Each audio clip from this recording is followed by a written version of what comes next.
Um dos principais, na verdade, talvez o principal desdobramento da Lava Jato foi a prisão do Lula, né? Cara, quais eram exatamente as acusações sobre ele? Igor, a gente não vê como o caso principal da Lava Jato. É mesmo? A gente não vê. A gente vê, se você olhar a 7ª fase, você chegar na 7ª, sei lá, mais de 7 grandes empreiteiras, eu confundi com a 7ª fase. Mas assim, a gente chegar a várias grandes empreiteiras, prender os caras, responsabilizar, conseguir acordos que recuperaram 15 bilhões de reais. Cara, a gente conseguiu repatriar na Lava Jato 700 milhões de reais. Sabe quanto que o Brasil tinha repatriado em todos os casos juntos na história pré-Lava Jato? Menos de 45 milhões. Em um caso, a gente ultrapassou 700 milhões. Caralho. Então, cara, a gente conseguiu um caso com êxito que jamais ninguém conseguiu na história. A gente conseguiu inovando, trabalhando, se dedicando e também, é claro, contando com vários lances de sorte. Eu vejo aí um alinhamento de planetas. Na minha cosmovisão cristã, Deus abriu uma janela de oportunidade para transformação no nosso país. E então eu vejo vários casos como altamente relevantes. Eu não busco pessoalizar em uma pessoa. Quem busca pessoalizar é ele. Por que ele busca pessoalizar? Porque quando ele pessoaliza em Deltan e em Sérgio Moro, é muito mais fácil você criar um discurso de perseguição contra duas pessoas do que você reconhecer que não são duas pessoas. No Ministério Público, Igor, eram 15 a 20 procuradores. Aí você diz, mas eles eram subordinados a você, né, Deltan? Não, não eram. Eles eram independentes, eles vieram de outros lugares, é como uma tribo de caciques. Se ele discordasse de qualquer coisa, ele podia voltar para a família dele e morar de um modo mais confortável, sem perder nada, sem perder absolutamente nada. Com o salário dele normal, é só ele dizer tchau, tô indo embora. Então, se qualquer pessoa ali discordasse de qualquer coisa, o grupo ia rachar. E procuradores com diferentes visões de mundo, que votavam em diferentes pessoas, que votaram nos dois lados no segundo turno de 2018. Nos dois lados. Teve gente que votou para um lado, teve gente que votou outro, e teve gente que votou nulo. A gente, entre nós, a gente compartilhava lá, né? Mas não tornava público, porque isso poderia gerar uma interpretação equivocada no nosso trabalho. Mas a gente tinha, então, pessoas com diferentes visões de mundo comprometidas a buscar a justiça de acordo com os fatos e com a lei. Se tivesse qualquer coisa errada, o grupo ia rachar. Você não mantém unido um grupo de caciques independentes para trabalhar junto, no caso desse, se alguém vê qualquer coisa errada. Ninguém quer apostar sua credibilidade no... Exatamente. E a gente escolheu os caras mais tops que a gente encontrou no Ministério Público para chamar. Alguns tops que a gente chamou não puderam vir, mas a gente buscava, toda vez que a gente ia chamar alguém, a gente pegava a lista de todos os procuradores e todos os procuradores regionais do país e subprocuradores, pensava, cara, esses caras aqui são os melhores, vamos tentar? Ligava para um, ligava para outro, quem aceitava a gente trazia para Curitiba. Essa foi a lógica que a gente seguiu, de acordo com o conhecimento, com a experiência, com a expertise, com o casos que a pessoa trabalhou no passado, com a capacidade de trabalho em grupo, esse era um aspecto importante. E então você tinha pessoas com diferentes visões ideológicas trabalhando em conjunto por resultados. Então nunca teve do nosso lado essa pessoalização, o caso Lula. Mas é que claro que é o caso que ganhou grande projeção. Aí a gente faz a entrevista coletiva do Lula. A gente tinha feito N entrevistas anteriores, usando lá apresentações, PowerPoint, a gente tinha feito várias anteriores, só que não tinha tido aquela repercussão. Aí faz aquela, tem uma grande repercussão. Se eu fizesse igual em relação a um estudante que falsificou uma carteirinha estudantil, tinha zero de repercussão. Mas isso não é surpresa pra ninguém, né? Ele é o Lula, caralho. Ele vai ter repercussão em tudo que você mete ele, ainda mais você, porra. O Brasil finalmente tá criminalizando os políticos, filha da puta, ó. O Lula é um puto exemplo aí, na minha opinião. Tudo que fosse envolver esse cara ia ser um show, um espetáculo, não importa. Erro de cálculo nosso. Erro de cálculo. A gente achou que fazendo igual as outras vezes, a gente ia ter um resultado igual. Porque ele não é igual. Infelizmente não é. Não é. Ele não é uma pessoa igual a todo mundo. Não é. Infelizmente, esse foi um erro de conta nossa sobre o modo, né, de apresentar, que pode ter gerado uma interpretação equivocada de parte da sociedade, mas a nossa intenção era de fazer exatamente a mesma coisa que a gente fez nos casos anteriores. Se olhar os casos anteriores, se olhar a coletiva da 7ª fase, a gente colocou um gráfico mostrando como funcionava a lavagem de dinheiro, de empresa para empresa, como passava para as contas do IUCEF, das empresas, como é que o dinheiro voltava. Então a gente sempre tentou ser didático. A gente acha importante... A gente não acha que a pessoa tem que ter feito direito para entender de corrupção. A gente não acha que a pessoa tem que pagar uma faculdade para entender de corrupção. A gente quer ser simples e levar informação simples para que a pessoa que está nos ouvindo lá, que seja o que for, professor, dono de casa, engenheiro, a pessoa entenda do problema e qual é a solução, porque eu preciso dessa pessoa se eu quero mudar o Brasil. Eu preciso do engajamento, preciso que ela entenda. Então, na Lava Jato, a gente adotou uma estratégia de comunicação de ser extremamente didático. com apresentaçõezinhas, com gráficos, e a gente fez isso em toda a Lava Jato, a gente fez isso nas redes sociais, a gente alertava para os problemas, isso é uma estratégia de comunicação maior que a gente usou sim, e que é essencial para a gente carregar a sociedade conosco, dar transparência para a sociedade confiar no nosso trabalho, confiar na credibilidade e sustentar mesmo contra todos os reveses que vinham no mundo político. E o que aconteceu no final das contas foi a mesma coisa que aconteceu na Itália. Lá na Itália, os procuradores atuaram de modo firme contra a corrupção, o sistema político gerou uma série de narrativas, uma hora essas narrativas começaram a grudar, e quando começaram a grudar, eles passaram com o rolo compressor, descriminalizaram crimes como Caixa 2 eleitoral, eles tornaram ilegais as cooperações retroativamente, derrubando casos, coisa parecida com o que acontece hoje quando se faz essa aplicação retroativa de novas regras, e seguiram mudando para que tudo, mudaram tudo para que tudo sempre continuasse igual. O mesmo, né? Entendi. Exatamente. E uma das coisas que eu escuto bastante rádio, e eu escuto o Reinaldo Azevedo, por exemplo, falar bastante que não tem nenhuma prova contra o Lula, cara. Tem que abrir os processos e olhar. E lá você tem sentenças que explicam muito bem o que aconteceu. Qual que é o sentido? Qual é o sentido, Igor? De você ter uma reforma no sítio feito por uma empreiteira. Quantas empreiteiras do porte da OAS você vê indo fazer uma reforma num sítio? Quantas empreiteiras do porte de uma OAS você vê indo fazer uma reforma e pagando, sei lá, a cozinha de um apartamento para alguém? Essas empreiteiras, elas fazem estrada, elas fazem ponte, elas fazem refinaria. Elas não fazem elevador. Exatamente, ela não pendura quadro na parede, sim. Ela não faz cozinha. É tipo chamar um elefante para esmagar uma formiga, né? Exato. Qual que é a explicação alternativa que você me dá para isso? Não existe explicação alternativa. E mais, qual é a razão para um diretor da Petrobras dar dinheiro, segundo as acusações, segundo as evidências estão lá, para Vacari? Qual é a razão para Vacari poder mandar? Vacari não tinha um cargo no executivo, Vacari é de uma estrutura partidária. Por que Vacari tinha poder de mando no diretor da Petrobras? Cara, é 2 mais 2, cara. Então, quando você olha a realidade, você olha como funcionou e você olha onde foi parar o dinheiro, você precisa lembrar que o ex-presidente Lula ele foi condenado não por triplex e não por sítio apenas. Ele foi condenado por esquema de corrupção da Petrobras, envolvendo dezenas de milhões de reais. Não foi 1 milhão e pouco do triplex e 1 milhão e pouco do sítio. Foi muito mais que isso. Depois você vê ainda outro caso do Instituto Lula, mas que ainda estava pendente de julgamento. E agora tudo isso foi anulado pelo Supremo. As investigações vão ter que recomeçar do zero. Provavelmente vão dar em prescrição se chegarem em algum lugar. Agora, e eu preciso ressaltar sempre que eu falo sobre qualquer caso específico. Coisas não foram destruídas já e já era. Esse é o problema. Quando você anula, você não consegue reproduzir as provas. Por quê? Porque você não tem como refazer uma busca e apreensão feita 5 anos atrás para aprender as mesmas coisas. Não vão estar lá. Então essas provas vão pro ralo. Exatamente. Eles anularam, eles garantiram impunidade. Sim. Mas eles não inocentaram, né?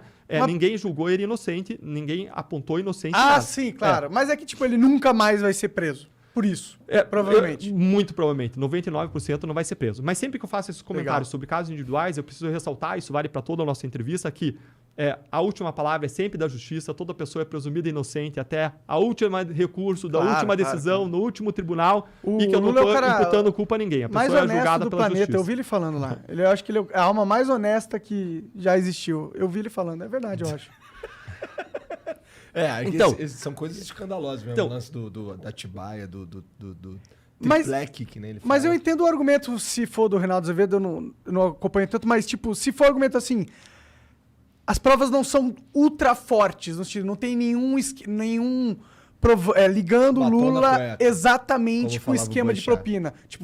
Não, exatamente, eu não vejo assim, eu vejo você ligando assim, ó, o Lula é um cara que foi beneficiado por empresas que estavam ligadas... Alguma ligação tinha, mas não tem ali um bagulho assim... Não tem, o Lula mandou trocar um dirigente da Petrobras por causa... E eu tenho uma gravação de alguém falando, com o Lula falando, é pra trocar o cara da Petrobras. Você não tem isso. Você não tem esse tipo de prova, entendeu? Tá, olha só. Eu vou falar de outro caso de corrupção para aí você entender isso um pouco melhor. Corrupto não passa recibo, a não ser que ele colabore. Claro. Corrupto não vai passar recibo. Então, tinha um caso de auditores fiscais.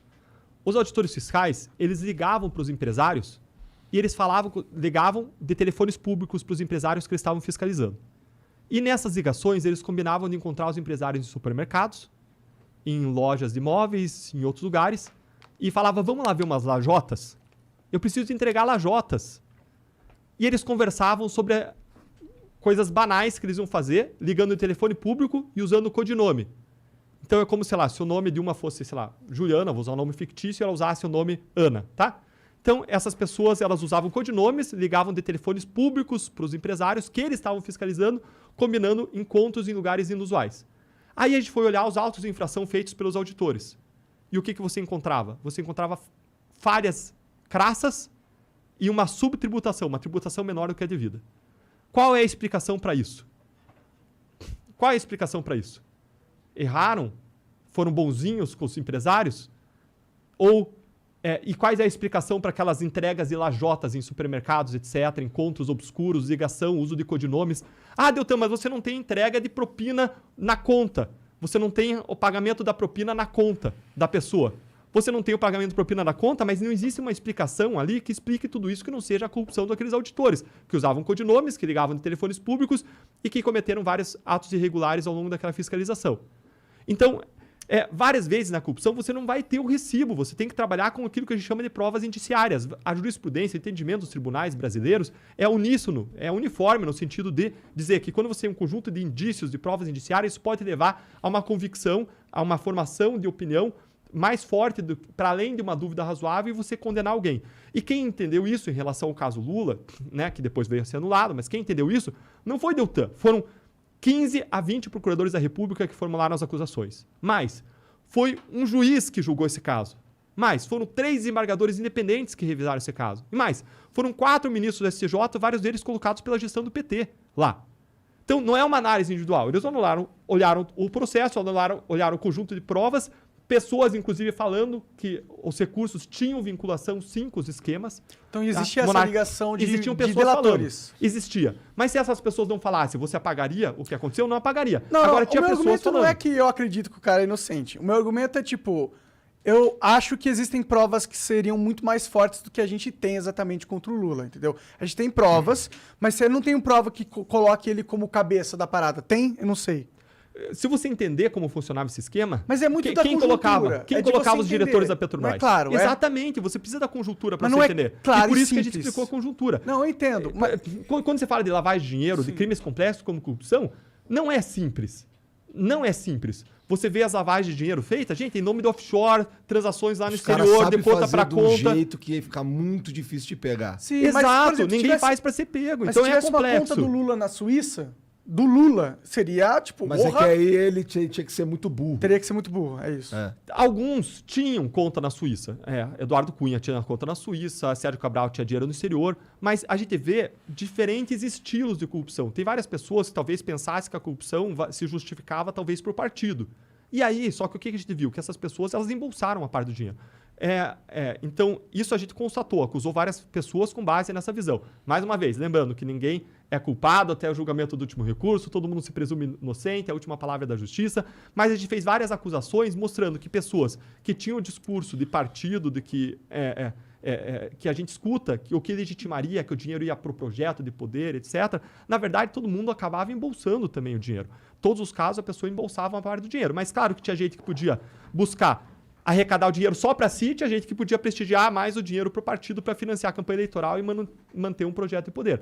Quando se olha uma corrupção do tipo Paulo Maluf, né, que você tinha centenas de milhões de dólares e foi objeto de acusações por ter centenas de milhões de dólares no exterior, quando se olha Sérgio Cabral, que tinha mais de 100 milhões de dólares no exterior, é um tipo de perfil.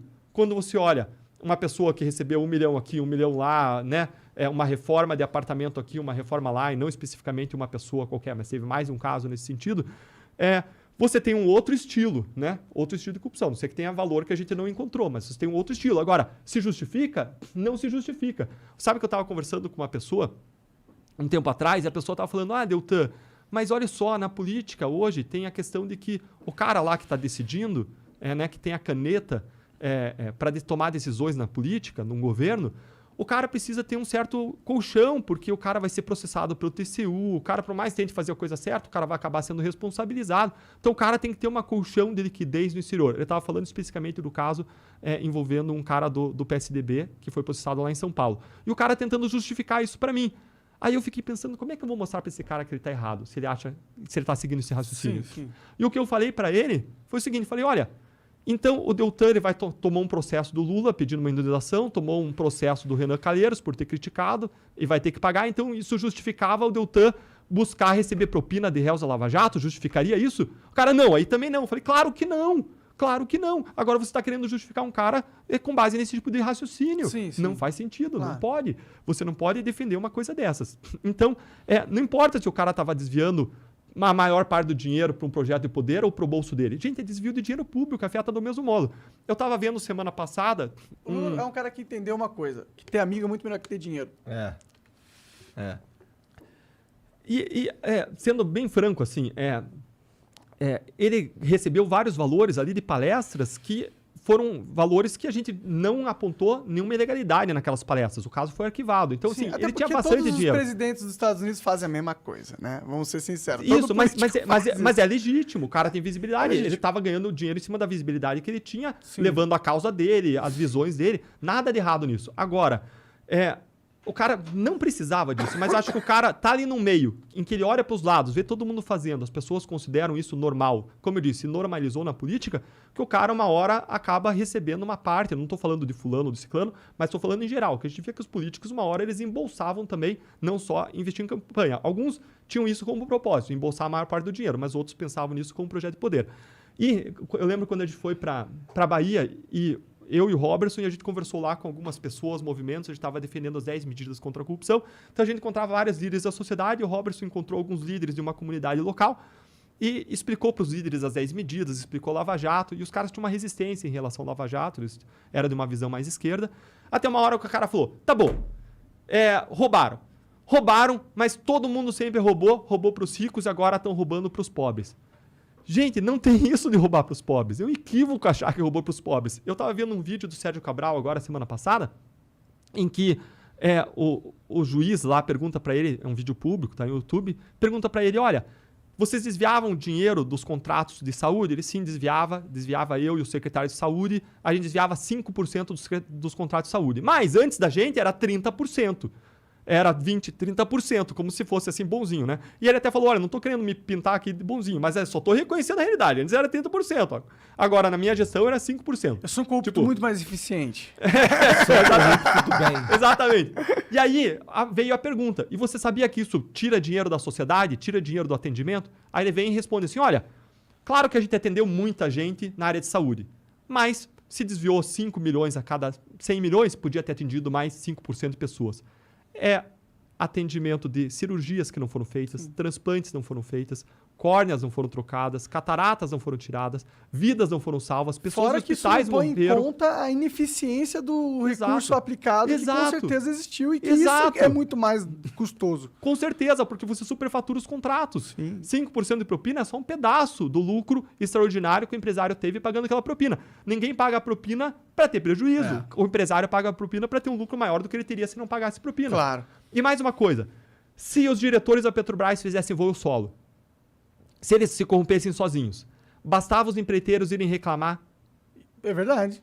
Que eles caíam todos. para quem nomeou. Quem nomeou eles? Quem nomeou era o ex-presidente que nomeou. Caía todo mundo, porque os empreiteiros tinham um canal direto. Sim. Esse esquema é um esquema que só funcionava se tivesse gente mais graúda envolvida. Pode crer. Quem estava em cima. Então, quando você entende o sistema, como ele funcionava, você vê que a liderança não eram os funcionáriozinhos da Petrobras, a liderança era político-partidária. E foi isso que a gente explicou naquela coletiva de imprensa, em cima da denúncia, a gente buscou explicar o sistema, porque era uma série de indícios, era uma série de indicativos que mostram, você precisa entender o modo como funcionava o esquema para você entender quem que estava comandando, quem era responsável. Isso, de novo, na nossa perspectiva, é o que está lá naquela acusação. O Supremo anulou tudo, voltou tudo a estaca zero. Então, toda pessoa inocente até o final do processo não vai ter condenação nesse caso. Eu não estou falando que ninguém é culpado, mas só estou falando das provas que foram carreadas, do que se tornou público. Estou falando do passado em cima das provas existentes e daquilo que já foi noticiado. Lembrando que esses casos foram anulados pela Justiça. Então já pode perder a esperança aí de qualquer coisa, porque provavelmente vai ficar por isso mesmo. Igor, não só nesse caso. Isso vai ser a regra. Quando acabou a prisão em segunda instância, quem que vai pra cadeia? Quem vai pra cadeia? Não ele. A preocupação não tem que ser Lula, a preocupação tem que ser todo corrupto, entendeu? Sim. A minha preocupação é muito mais ampla. Eu não gosto de pessoalizar nessa questão, porque eu quero que todo mundo perceba, seja a pessoa de direita, esquerda, centro, que, cara, é com você, cara, é pessoal, o cara tá tirando dinheiro do teu bolso. O brasileiro quer um prato de comida na mesa, isso é essencial, isso é importantíssimo, redução de pobreza, redução de desigualdade, mas o cara quer que enquanto ele tá comendo, não entre um cara e tire a comida da geladeira dele. Porque ele vai ser roubado, entendeu? Não adianta ter o prato da comida e ser roubado na geladeira. O brasileiro quer comida no prato, e isso é essencial, mas ele não quer ser enganado. Ele quer a mudança da realidade, isso todo mundo quer. Então a gente tem que entender como que funcionam as coisas, quem faz de um jeito, quem faz de outro jeito. A gente tem que buscar ler a realidade para decidir que futuro que a gente quer para o nosso país. Tu diria que a Lava Jato é uma página virada na história do Brasil e agora a gente tem que pensar no que vem depois? Não, Igor. Eu diria que a Lava Jato é uma página aberta, porque é uma ferida que continua exposta. É como eu disse o seguinte, você foi ao médico e o médico diagnosticou você com câncer, um tumor, tá? Eu espero que nunca aconteça, mas vamos supor que isso aconteça. Pode acontecer comigo, vou usar a mim mesmo, tá? Digamos que eu vá ao médico, o médico diagnosticou que eu tenho um câncer no estômago, tá? Um tumor no estômago. E passou esse diagnóstico, passou 1 mês, 2 meses, 3 meses. Isso é página virada na minha história? Não mesmo. Porque o tumor continua lá. Isso vai ser página virada quando for e fizer a cirurgia. É mais traumático fazer a cirurgia? Dá trabalho? Vai ter uma convalescença? Sim. Mas eu tenho que ir e fazer a cirurgia e resolver esse problema. Enquanto a gente não abordar e alcançar a solução, a Lava Jato vai ser uma ferida exposta e aberta na nossa história. Vai ser uma ferida de sofrimento e uma ferida em que a gente percebe, a gente consegue ver hoje essa ferida. E por isso que eu acho que hoje, Monarca, a gente tem esperança, é um pouco diferente de como era antes. Por quê? Porque hoje eu consigo ver a ferida. Hoje a gente viu o monstro sobre o qual a gente ouvia falar, o monstro da corrupção, e a gente viu que ele é horroroso, a gente viu que ele é assustador, a gente viu que ele é pior do que qualquer pessoa imaginava, sonhava ou especulava. O que era especulação antes, hoje é realidade, a gente consegue ver. E quando você vê, e você ergue a cabeça, você tem coragem para enfrentar o problema, você constrói caminhos, você constrói entendimento e solução. E por isso que eu decidi fazer o curso, porque as pessoas têm que entender o problema para buscar a solução. De novo, indignação não basta, a gente precisa construir o caminho da indignação para a solução por meio do entendimento, por meio do conhecimento. Vocês falaram antes, gente, conhecimento traz dinheiro. Gente, conhecimento traz poder de transformação da tua realidade e da realidade ao redor. Conhecimento é essencial mesmo. Mas, assim, vamos voltar no exemplo do tumor. Uhum. E dá pra dizer que a Lava Jato era o médico que ia tirar o tumor, né? Esse médico tá morto ou ele tá muito doente? Vamos dizer que esse médico foi tirar um tumor. Esse médico tirou esse tumor, ou começou a tirar, tirou metade desse tumor, ou tirou uma parte desse tumor, e ele viu que esse tumor, na verdade, já estava com metástase. E tem vários outros tumores. E que se ele quer curar aquele paciente, ele precisa de um tratamento sistêmico. Tratamento que seja mais do que você colocar algumas pessoas na cadeia e recuperar 15 bilhões de reais, mas você precisa atacar as raízes da corrupção brasileira. E para você atacar a corrupção sistêmica, você precisa de uma reforma sistêmica. Você precisa atacar de modo sistêmico um problema sistêmico. Se o tumor está espalhado, se ele fez metástase, a gente vai precisar de uma quimioterapia. A gente vai precisar de reformas contra a corrupção. A gente vai precisar de um esforço intencional e consciente para mudar essa realidade. E é por esse esforço que eu decidi sair do Ministério Público. Eu podia ficar lá, confortável, egoisticamente era a melhor decisão. Eu estava lá numa situação bem confortável. Algumas pessoas falaram, o cara tinha processo disciplinar. Não tinha nenhum processo disciplinar contra mim. Há muito tempo não tinha processo disciplinar, tive só 2 em que eu fui condenado por exercer o meu direito de liberdade de expressão, sem nenhuma ofensa, sem ultrapassar linhas. E eu saí porque eu acredito que a gente precisa mudar essa realidade. E eu estou disposto a lutar por isso. E eu quero que as pessoas venham junto, porque, de novo, Deltan sozinho não vai fazer nenhuma diferença, mas juntos a gente pode mudar essa realidade.